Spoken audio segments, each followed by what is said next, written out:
SCRT PSC ക്ലാസ്സിലേക്ക് ഏവർക്കും സ്വാഗതം.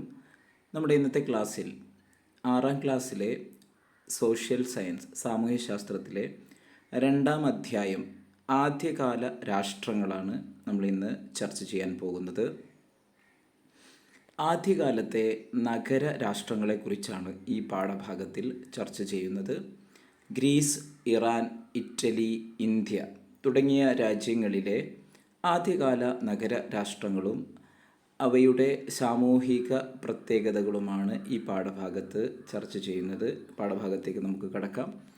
ഈ പാഠഭാഗം തുടങ്ങുമ്പോൾ ഹെഡ് മാസ്റ്റർ സംസാരിച്ച് കുട്ടികൾ വളരെ തിങ്കളമേട് സർക്കാർ വിദ്യാലയത്തിലെ കുട്ടികൾ ഒരു സാംസ്കാരിക വിനിമയ പരിപാടിയുടെ മലയാള പരിഭാഷയുള്ള സംപ്രേഷണം കാണാൻ എല്ലാവരും കോൺഫറൻസ് ഹാളിൽ എത്തിയിട്ടുണ്ട്. അവിടെ ഹെഡ് മാസ്റ്റർ സംസാരിച്ച് തുടങ്ങുകയാണ്. സാംസ്കാരിക വിനിമയ പരിപാടിയെപ്പറ്റി നിങ്ങൾ കേട്ടിട്ടുണ്ടോ? വിവിധ രാജ്യങ്ങളുടെയും പ്രദേശങ്ങളുടെയും ചരിത്രവും സംസ്കാരവും പരസ്പരം മനസ്സിലാക്കുന്നതിന് സഹായിക്കുന്നതാണ് ഈ സാംസ്കാരിക വിനിമയ പരിപാടി. വിവിധ രാജ്യങ്ങളിൽ നിന്നുള്ള പ്രതിനിധികളെ പങ്കെടുപ്പിച്ചുകൊണ്ട് എല്ലാ വർഷത്തിലും ഇത്തരത്തിലുള്ള പരിപാടികൾ ഉണ്ടാകാറുണ്ട്. ഈ വർഷം ഗ്രീസ്, ഇറാൻ, ഇറ്റലി എന്നീ രാജ്യങ്ങളിൽ നിന്നുള്ള പ്രതിനിധികളാണ് ഇന്ത്യ സംഘടിപ്പിച്ച ഈ പരിപാടിയിൽ പങ്കെടുത്തത്. ഈ പങ്കെടുക്കുന്ന പ്രതിനിധികൾ അവരുടെ രാജ്യത്തിൻ്റെ ചരിത്രവും സംസ്കാരവും പങ്കുവച്ചത് നമുക്ക് പരിചയപ്പെടാമെന്ന് പറഞ്ഞിട്ടാണ് പാഠഭാഗം തുടങ്ങുന്നത്. അപ്പോൾ ഗ്രീസിൽ നിന്നുള്ള അഥീന ഒളിമ്പിക് ചിഹ്നം പ്രദർശിപ്പിച്ചുകൊണ്ടാണ് സ്വന്തം നാടിൻ്റെ വിശേഷങ്ങൾ പങ്കുവെക്കുന്നത്. അഥീന പറയുന്ന ഒളിമ്പിക് ചിഹ്നങ്ങളെക്കുറിച്ചാണ് പിന്നീട് സംസാരിക്കുന്നത്. അപ്പോൾ നമുക്കറിയാം, വളരെ പ്രധാനപ്പെട്ട ഒന്നാണ് ഒളിമ്പിക്സ് എന്ന് പറയുന്നത്. ആധുനിക ഒളിമ്പിക്സ് നമുക്കറിയാം ഏതൻസിലാണ് ഈ ഒളിമ്പിക്സ് ആരംഭിക്കുന്നത്. ഒളിമ്പിക്സ് ചിഹ്നങ്ങൾ എന്ന് പറയുന്നത് നമുക്കറിയാം ഈ 5 വളയങ്ങൾ 5 കളറുകൾ ഓരോ ഭൂഖണ്ഡങ്ങളെയാണ് പ്രതിനിധീകരിക്കുന്നത്. കൂട്ടുകാരെ, ഈ ചിഹ്നം നിങ്ങൾക്ക് പരിചിതമാണല്ലോ. ഇന്ന് ലോകം മുഴുവൻ ഉത്സാഹത്തോടെ പങ്കെടുക്കുന്ന ഒളിമ്പിക്സിന് ആരംഭം കുറിച്ചത് പുരാതന ഗ്രീസിലാണ്. ഗ്രീക്ക് നഗരരാഷ്ട്രമായ ഏഥൻസിൽ ഉടലെടുത്ത ജനാധിപത്യം ഞങ്ങൾ ലോകത്തിന് നൽകിയ ഏറ്റവും വലിയ സംഭാവനയാണ്.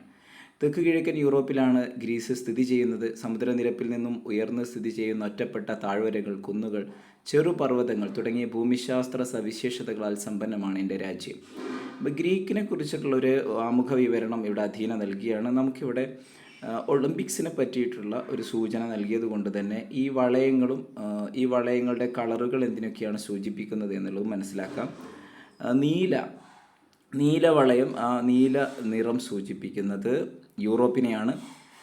മഞ്ഞ വളയം, മഞ്ഞ കളർ സൂചിപ്പിക്കുന്നത് ഏഷ്യയാണ്.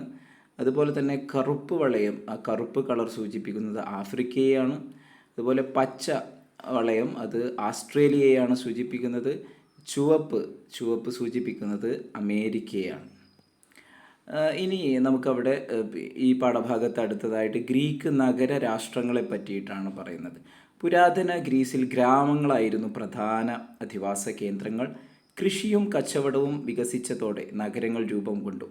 കാലക്രമേണ ഒരു നഗരവും ചുറ്റുമുള്ള കുറേ ഗ്രാമങ്ങളും ഒത്തുചേർന്ന് നഗര രാഷ്ട്രങ്ങളായി രൂപാന്തരം പ്രാപിക്കാൻ തുടങ്ങി. ഇത്തരത്തിലുള്ള നഗര രാഷ്ട്രങ്ങളാണ് പിന്നീട് പോളിസ് എന്ന് അറിയപ്പെട്ടിരുന്നത്. പോളിസ് എന്ന് പറയുന്നത് എന്താണ്? ഇത് വളരെ ഇമ്പോർട്ടൻ്റ് ആണ്. നഗര രാഷ്ട്രങ്ങളാണ്. ഗ്രീക്കിലെ നഗര രാഷ്ട്രങ്ങൾ അറിയപ്പെട്ടിരുന്നത് പോളിസ് എന്ന പേരിലാണ്. ഗ്രീസിലെ പ്രധാനപ്പെട്ട നഗര രാഷ്ട്രങ്ങളായിരുന്നു നമ്മുടെ ഏഥൻസ്. അപ്പോൾ കടലുകളോ ഉയർന്ന പർവ്വതങ്ങളോ പുരാതന ഗ്രീസിലെ ഈ നഗര രാഷ്ട്രങ്ങളെ തമ്മിൽ വേർതിരിച്ചിരുന്നു. അതിനാൽ ഓരോ നഗരരാഷ്ട്രവും ഒറ്റപ്പെട്ട നിലയിലായിരുന്നു. ഇക്കാരണത്താൽ ഒരു പൊതുഭരണ സംവിധാനം പുരാതന ഗ്രീസിൽ ഉണ്ടായിരുന്നില്ല. ഗ്രീസിലെ പ്രധാന നഗരരാഷ്ട്രങ്ങളാണ് ഏഥൻസും സ്പാർട്ടയും. അപ്പോൾ ഗ്രീക്കിലെ പ്രധാനപ്പെട്ട 2 നഗരരാഷ്ട്രങ്ങളാണ് ഏഥൻസും സ്പാർട്ടയും. ഇനി അതിൻ്റെ പ്രത്യേകതകളാണ് പറയുന്നത്. ഏഥൻസ് ജനാധിപത്യത്തിൻ്റെ ആദ്യ രൂപം ഉടലെടുത്തത് ഗ്രീക്ക് നഗരരാഷ്ട്രമായ ഏഥൻസിലാണ്. ഭരണകർത്താക്കളെ തിരഞ്ഞെടുക്കുന്നതിലും നിയമനിർമ്മാണത്തിലും ഏഥൻസിലെ പൗരത്വമുള്ള എല്ലാ പുരുഷന്മാർക്കും പങ്കാളിത്തമുണ്ടായിരുന്നു. സ്ത്രീകൾ, അടിമകൾ, വിദേശികൾ തുടങ്ങിയവർക്ക് പൗരത്വ പദവി ഉണ്ടായിരുന്നില്ല. അപ്പോൾ ഏഥൻസ് ഗ്രീക്ക് നഗരരാഷ്ട്രമാണ്. അവിടെയാണ് ജനാധിപത്യത്തിൻ്റെ ആദ്യ രൂപം ഉടലെടുക്കുന്നത്. അവിടുത്തെ പ്രത്യേകതയാണ് പൗരത്വമുള്ള എല്ലാ പുരുഷന്മാർക്കുമാണ് അവിടെ നിയമനിർമ്മാണത്തിൽ പങ്കെടുക്കാൻ പറ്റിയത്. ഏതൻസിൽ പൗരരെന്ന് പരിഗണിച്ചിരുന്നവരെ എല്ലാവരെയും പൗരരായി പരിഗണിച്ചിരുന്നില്ല. ഒരു വ്യക്തിക്ക് പൗരത്വ പദവി ലഭിക്കണമെങ്കിൽ അയാൾ സ്വതന്ത്രനായ പുരുഷനായിരിക്കണം, രക്ഷാകർത്താക്കൾ ഏതൻസുകാർ ആയിരിക്കണം എന്നിങ്ങനെയുള്ള നിബന്ധനകളൊക്കെ ഉണ്ടായിരുന്നു. ഇനി അവിടുത്തെ ഏറ്റവും പ്രധാനപ്പെട്ട ഒരു ഭരണാധികാരിയാണ് പെരിക്ലിസ്. പെരിക്ലിസിൻ്റെ കാലത്താണ് ഏതൻസിൽ ജനാധിപത്യം വിപുലമാകാൻ തുടങ്ങിയത്. ഏതൻസിലെ രാഷ്ട്രീയ സഭ അസംബ്ലി എന്നാണ് അറിയപ്പെട്ടിരുന്നത്. ഇനി ഏതൻസിൻ്റെ മറ്റു സവിശേഷതകൾ പരിചയപ്പെടാം. കല, സംസ്കാരം എന്നിവയ്ക്ക് പ്രാധാന്യം നൽകിയിരുന്ന വിദ്യാഭ്യാസ രീതി, ആൺകുട്ടികൾക്ക് 2 വർഷത്തെ നിർബന്ധിത സൈനിക സേവനം, ശക്തമായ കപ്പൽപ്പടയും സൈനിക വ്യൂഹവും. അതുപോലെ അവിടുത്തെ പെരിക്ലിസിനെ പറ്റിയിട്ട്, ഏതൻസിലെ ശക്തനായ ഭരണാധികാരിയാണ് പെരിക്ലിസ്. ഭരണകാലത്ത് ഏതൻസ് ഗ്രീക്ക് നഗരരാഷ്ട്രങ്ങളിൽ പ്രബലമായ സ്ഥാനം നേടിയെടുത്തത് അധികാരം ഒരാളിൽ കേന്ദ്രീകരിക്കാതെ എല്ലാ ജനങ്ങൾക്കും പങ്കാളിത്തമുള്ളതാകണം എന്നതായിരുന്നു പെരിക്ലിസിൻ്റെ ആശയം. അടുത്ത നഗരരാഷ്ട്രമാണ് സ്പാർട്ട. ഏതൻസിൽ നിന്നും വ്യത്യസ്തമായി പ്രഭുഭരണമാണ് സ്പാർട്ടയിൽ നിലനിന്നിരുന്നത്. പരമ്പരാഗത മൂല്യങ്ങൾക്കും സൈനിക പരിശീലനത്തിനും മുൻതൂക്കമുള്ള വിദ്യാഭ്യാസ സമ്പ്രദായമായിരുന്നു ഇവിടെ ഉണ്ടായിരുന്നത്. ആൺകുട്ടികൾക്ക് 23 വർഷത്തെ സൈനിക സേവനം നിർബന്ധമായിരുന്നു. ഏതൻസിൽ നിന്നും വളരെ വ്യത്യസ്തമായിരുന്നു സ്പാർട്ട. ഒരു പ്രഭുഭരണമായിരുന്നു. അവിടെ സൈനിക പരിശീലനത്തിന് വലിയ പ്രാധാന്യമുണ്ടായിരുന്നു. ഗ്രീക്ക് നഗരരാഷ്ട്രങ്ങളുമായി ശത്രുതയിലായിരുന്ന പേർഷ്യൻ സാമ്രാജ്യത്തെ ഏതൻസിൻ്റെയും സ്പാർട്ടയുടെയും സംയുക്ത സൈന്യം ആക്രമിച്ചു കീഴടക്കി. ഈ യുദ്ധങ്ങളെയാണ് പിന്നീട് ഗ്രീക്കോ പേർഷ്യൻ യുദ്ധങ്ങൾ എന്ന് അറിയപ്പെട്ടത്. അതുപോലെ പിന്നീട് പിൽക്കാലത്ത് ഈ ഏതൻസുമായി ശത്രുതയിലായ സ്പാർട്ടയുമായി സഖ്യത്തിലായിരുന്ന ചില നഗരരാഷ്ട്രങ്ങളും ചേർന്ന് ഏതൻസിനെ തന്നെ ആക്രമിക്കുന്നു. ഈ യുദ്ധത്തെ പെലോപ്പോനീഷ്യൻ യുദ്ധങ്ങൾ എന്നറിയപ്പെടുന്നു. ഇതിൽ സ്പാർട്ടയാണ് വിജയിക്കുന്നത്. ഇനി നമ്മൾ കേട്ടിട്ടുണ്ടാവും പലപ്പോഴും ഈ മാരത്തൺ ഓട്ടം എന്ന് പറയുന്നത്. എന്താണ് അതിൻ്റെ ഒരു ചരിത്രം? ഗ്രീക്കോ പേർഷ്യൻ യുദ്ധകാലത്ത് ഏതൻസിൽ നിന്ന് 26 മൈലുകൾക്കപ്പുറത്തുള്ള മാരത്തണിൽ വെച്ച് ഗ്രീക്കുകാരും പേർഷ്യക്കാരും ഏറ്റുമുട്ടി. യുദ്ധത്തിൽ ഗ്രീക്കുകാർ വിജയികളായി. വിജയവാർത്ത അറിയിക്കുന്നതിന് വേണ്ടി ഒരു സന്ദേശവാഹകനെ ഏതൻസിലേക്ക് അയച്ചു. അത്രയും ദൂരം ഓടിയെത്തി അയാൾ സന്തോഷത്തോടെ "ആഹ്ലാദിക്കൂ, നമ്മൾ വിജയിച്ചു" എന്ന് ആർത്ത് വിളിച്ചു. എന്നാൽ ദീർഘദൂരം ഓടിയതിൻ്റെ ഫലമായി അയാൾ അപ്പോൾ തന്നെ മരണപ്പെട്ടു. ഈ ഓട്ടത്തിൻ്റെ ഓർമ്മയ്ക്കായി ദീർഘദൂര ഓട്ടത്തിന് മാരത്തൺ ഓട്ടം എന്ന് പേര് നൽകിയിരിക്കുന്നു. അതാണ് മാരത്തൺ ഓട്ടം എന്നതിൻ്റെ ഒരു ചരിത്രം എന്ന് പറയുന്നത്. ഇനി ഗ്രീക്കിലെ 2 പ്രധാനപ്പെട്ട ചരിത്രകാരന്മാരെയാണ് നമ്മൾ പരിചയപ്പെടുന്നത്. ഹെറോഡോട്ടസും തൂസിഡൈഡ്സും. ഹെറോഡോട്ടസ് നമുക്കറിയാം ചരിത്രത്തിൻ്റെ പിതാവ് എന്നറിയപ്പെടുന്ന, ഗ്രീക്കോ പേർഷ്യൻ യുദ്ധങ്ങളെ ഇതിവൃത്തമാക്കി രചിച്ച ദ ഹിസ്റ്ററീസ് ലോകത്തെ ആദ്യത്തെ ചരിത്രകൃതിയാണ്. ചരിത്രത്തിൻ്റെ പിതാവ് എന്നറിയപ്പെടുന്ന ഹെറോഡോട്ടസ് ആണ് ഈ കൃതി രചിച്ചത്.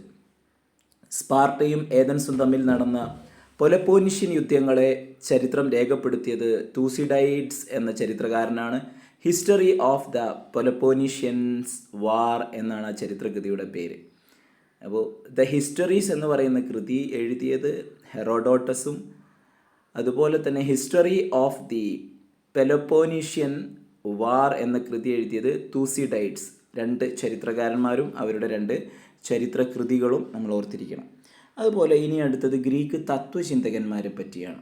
നമുക്കറിയാം ലോകത്തെ സ്വാധീനിച്ച പ്രധാന ഗ്രീക്ക് തത്വചിന്തകരാണ് സോക്രട്ടീസ്, പ്ലേറ്റോ, അരിസ്റ്റോട്ടിൽ എന്നിവർ. അതിൽ സോക്രട്ടീസ് അറിവാണ് നന്മ എന്ന തത്വത്തിന് പ്രാധാന്യം നൽകി സംവാദ രീതിയിലൂടെ ആശയങ്ങൾ പ്രചരിപ്പിച്ചു. പ്ലേറ്റോ സോക്രട്ടീസിൻ്റെ ശിഷ്യനാണ്. അക്കാദമി എന്ന പഠനകേന്ദ്രം സ്ഥാപിച്ചു. പ്ലേറ്റോയുടെ പ്രധാനപ്പെട്ട കൃതിയാണ് റിപ്പബ്ലിക്. അരിസ്റ്റോട്ടിൽ പ്ലേറ്റോയുടെ അക്കാദമിയിലെ വിദ്യാർത്ഥിയായിരുന്നു അരിസ്റ്റോട്ടിൽ.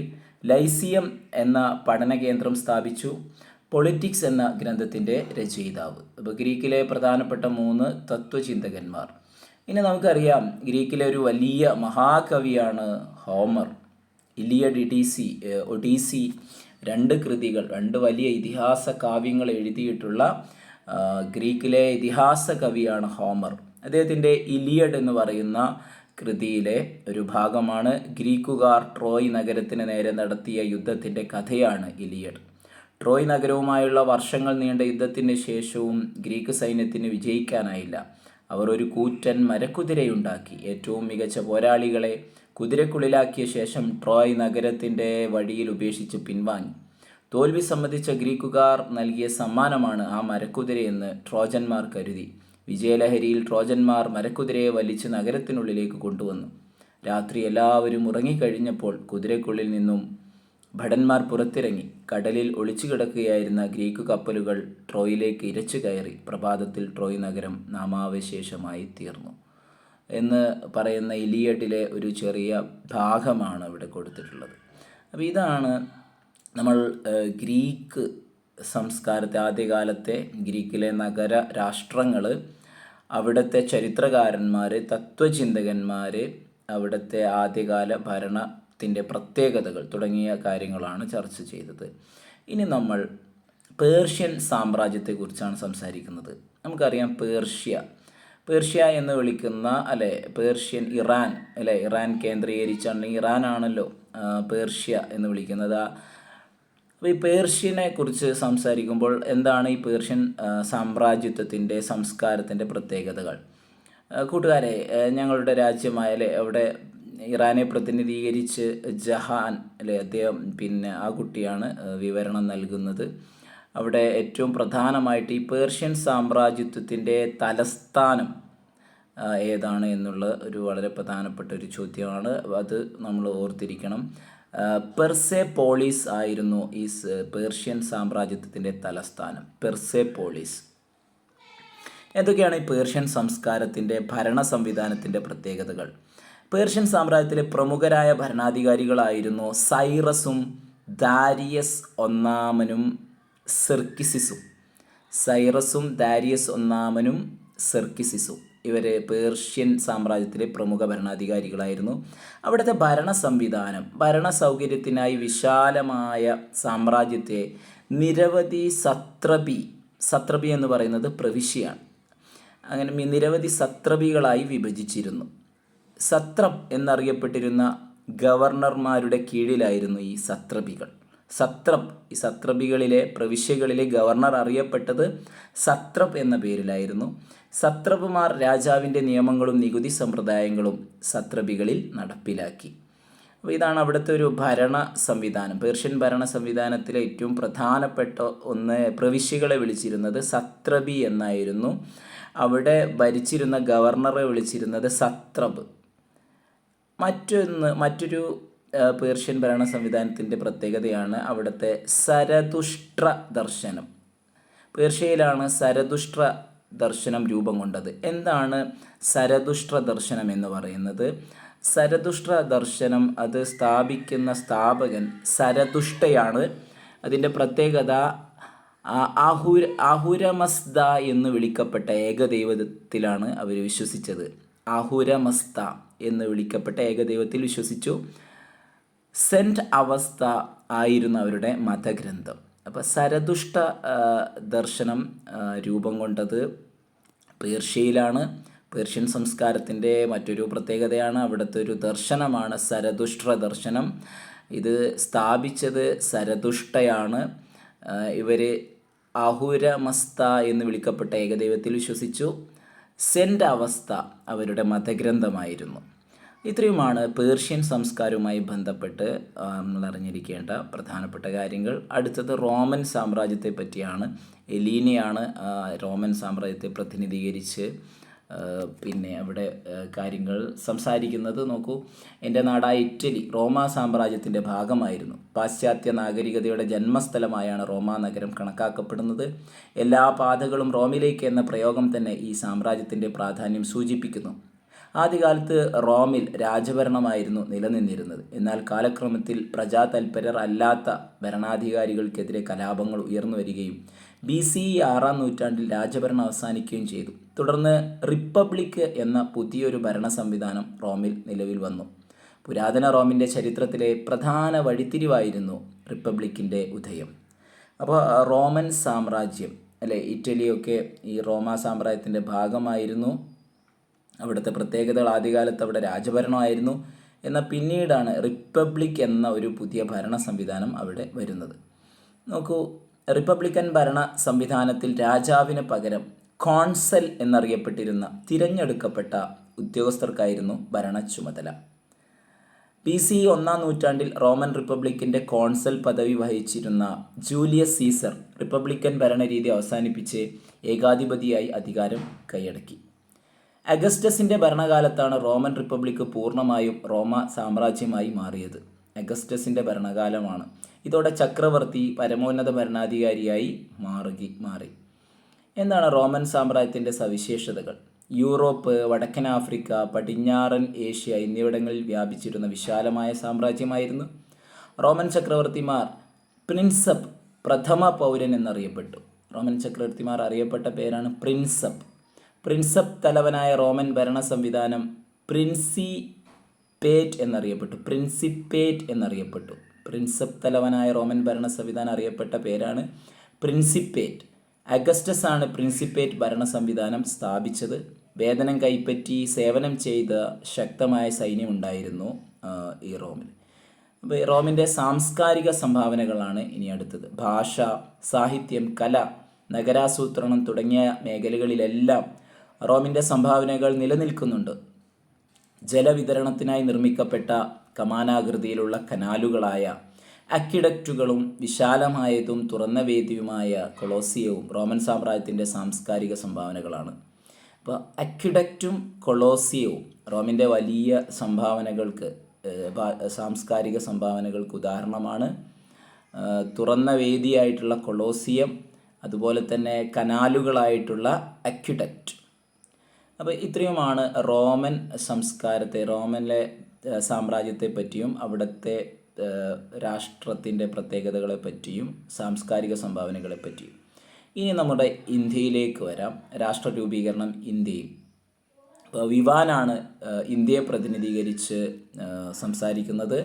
ഞാൻ വിവാൻ ഇന്ത്യയെ പ്രതിനിധീകരിച്ചാണ് ഈ പരിപാടിയിൽ പങ്കെടുക്കുന്നത്. സിന്ധു നദിയുടെയും പോഷക നദിയുടെയും തീരങ്ങളിൽ നിലനിന്നിരുന്ന ഹാരപ്പൻ സംസ്കാരത്തെക്കുറിച്ച് നിങ്ങൾ കേട്ടിട്ടുണ്ടല്ലോ. ഹാരപ്പൻ സംസ്കാരത്തിൻ്റെ തകർച്ചയ്ക്ക് ശേഷം ഏകദേശം 1500 BCE ആര്യന്മാർ ഇന്ത്യൻ ഉപഭൂഖണ്ഡത്തിൻ്റെ വടക്കു പടിഞ്ഞാറുള്ള സപ്തസിന്ധു പ്രദേശങ്ങളിൽ അധിവാസമുറപ്പിച്ചു.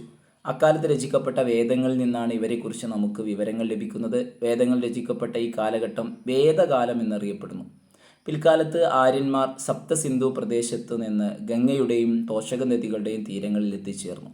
ഇരുമ്പിൻ്റെ കണ്ടുപിടുത്തവും ഉപയോഗവും കൃഷിയുടെ വ്യാപനത്തിനും ഉൽപ്പാദന വർധനവിനും കാരണമായി.